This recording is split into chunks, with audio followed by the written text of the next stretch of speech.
So starting with limbus stem cells, these are responsible for regeneration of corneal epithelial cells and also the maintenance of the integrity and transparency of the cornea. So we all understand the famous, the French and Taubes XYZ hypothesis, where there is a vertical proliferation of basal cells and and also subsequently there is a circumferential and then centripetal movement of the cells. That's why, and also the loss of the cells from the surface. So that's how it maintains the transparency, the integrity, the limbal stem cell. That's how it works.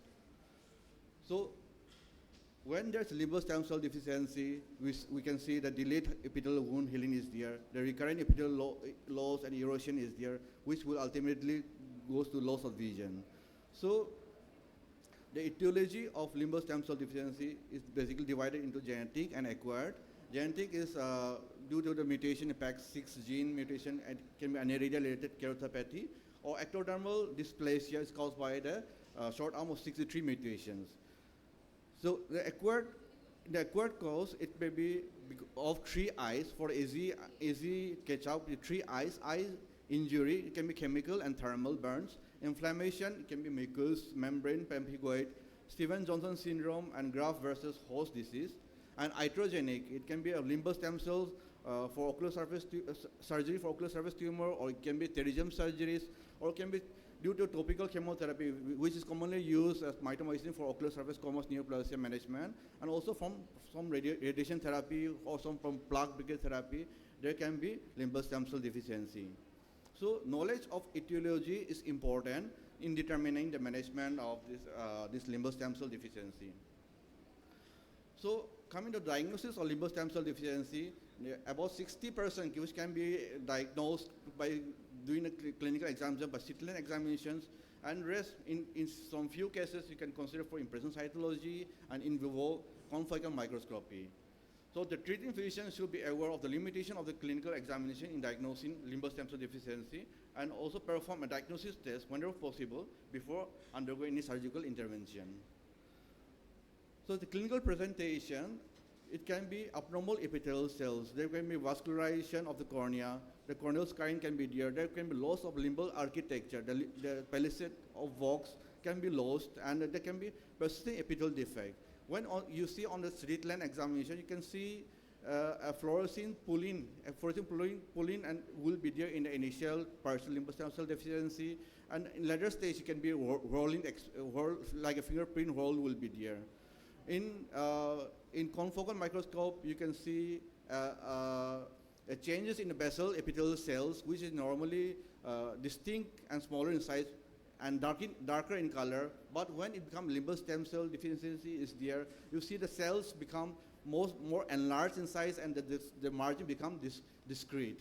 And in later stage, in the total limbal stem cell deficiency is there, there's maybe vascularization will be there, and the total loss of, and then the deformity of the basal cells is seen. And when we do the impression cytology, you can see a goblet cells over the cornea. So this is one of the things we can identify limbal stem cell deficiency in partially or in minimal case. So the key factor in managing the limbal stem cell deficiency depend upon the severity of the limbal stem cell deficiency.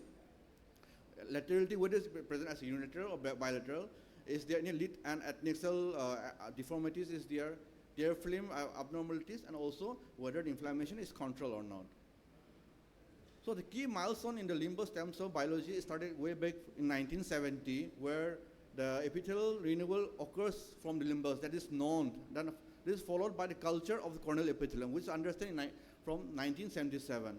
Then the XYZ hypothesis of the limbal stem cells was understood in 1983. Then after that, in 1989, the limbal stem cell resides in basal limbal epithelium. That was known in 1989, followed by limbal transplant after this. The culture of limbal stem cell was started in 1997, followed by the culture of limbal transplant using amniotic membrane in 2001. After that, followed by the cultivated ocular mucous epithelial transplantation was seen in 2004. The famous SLAT, the simple limbal epithelial transplantation, which was described here by Sangwan et al., and also was popularized more over in our country was done in 2012. And after in 2013, so far, the allo SLAT also has started. So treatment option of limbus stem cell deficiency, we have varieties of treatment options, starting from the eye lubrications, the autologous serum, the corneal scraping, and also soft contact lens or scleral contact lens, and various stem cells transplantation like SLAT, the COMET, AMT, the CLAL, and congenital limbal autograft, ex vivo cultured, cultivated limbal cells, keratolimbal allograft. So all the varieties of options are there, but we have to be very judicious and see which option will be best for which type of patients. So for this one, the simple algorithm is that the management of limbal stem cells, if it is total, we can see whether visual axis is affected or not.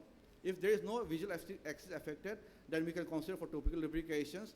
If affected or visual axis is there, we have to check whether the adnexal is involvement or not, the lead abnormalities is involvement or not. If there is, then correction of this abnormalities is first.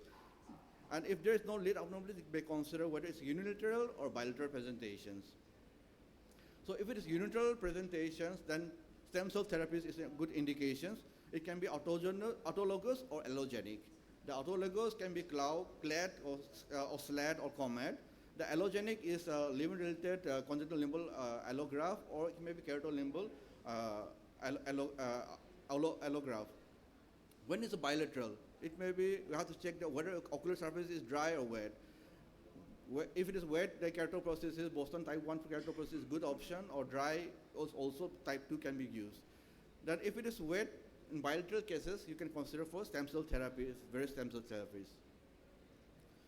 So here's one case scenario, case of ocular surface squamous neoplasia, very well settled there, and after post 2 months of interferon alpha 2 beta, that you see all that squamous neoplasia has vanished. But now the concern is there's limbus stem cell deficiency is there. So what to do for next? So in such scenario, we have to first check the impedance cytology, check whether there is any abnormals, atypical cells are still there or not. We have to check first. Then after that, we can consider for this patient, this is a unilateral case, so these are the ideal case for the simple limbal epithelial transplantations. So studies by Dr. Swati Kalki and Virendra Sangwan et al. Have shown that concomitant simple limbal epithelial transplant after excision of ocular surface has shown a very good result, where if there is only the excision of the OSSN, then there is found to be around 75% of limbus stem cell deficiency versus 0% if there is concomitant limbus stem cell transplant is done. So it has shown that the concomitant primary simple limbal epithelial transplant after excision of the oscillation can prevent the LCD cases in case of extensive involvement of OSSN.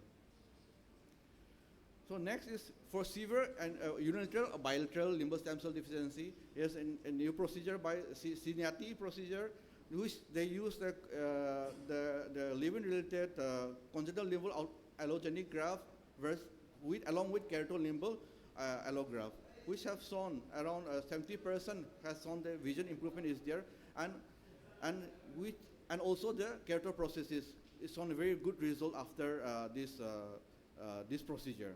So the ocular transplant with combined living-related CLAL versus keratolimbal allogenic graft and stage keratoplasty has been an effective procedure to improve visual acuity in these patients, and also keratoprosthesis also do show a promising result. So just to summarize the principles of the autologous stem cell transplant. So it can be congenital limbal autograft. The details is what it does here is that the conjunctiva and the limbal tissue is harvested from the contralateral eye and is directly transplanted into recipient eye. So it can be used only for unilateral limbal stem cell deficiency. Next is CLAD. CLAD can be autologous. This is ex vivo cultivated limbal stem cells, where you harvest from the contralateral eyes, and that ex vivo culture is stage procedure. And the limitation is that it may be required a stem cell lab is required, a current general management practice is required here, and it requires a small preserved limbal stem cell tissue is required here. Next is SLAT, may be considered for bilateral limbal stem cell, that the limitation is there. And for COMET, their epithelial cell is harvested from the mucosa and ex vivo cultured and is expanded there and it can be transferred to the recipient bed. For allogenic graft stem cells, we have got the clad allogenic, which is harvested from living donor or cadaver. CLAL is the living-related congenital limbal allograft.